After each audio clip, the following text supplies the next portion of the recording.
जिंदगी के रास्ते में बिछने वाले कांटों को राह से हटाने में, एक एक तिनके से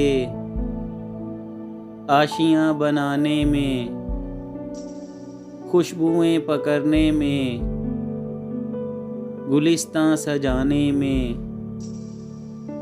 उम्र काट देते हैं और अपने हिस्से के फूल बांट देते हैं। अबर बन के रहते हैं सब्र के समंदर में, कश्तियाँ चलाते हैं।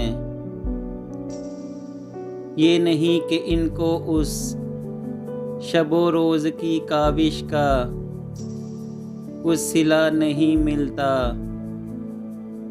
मरने वाली आसों का खून बहा नहीं मिलता।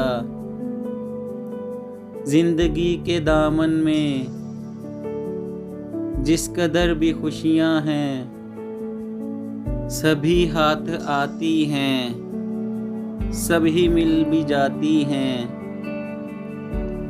वक्त पर नहीं मिलती, वक्त पर नहीं आती। यानी उनको मेहनत का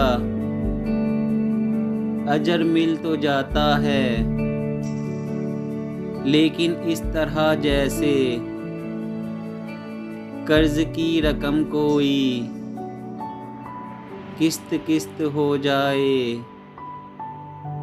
असल जो इबारत हो पसे नविश्त हो जाए। फसले गुल के आखिर में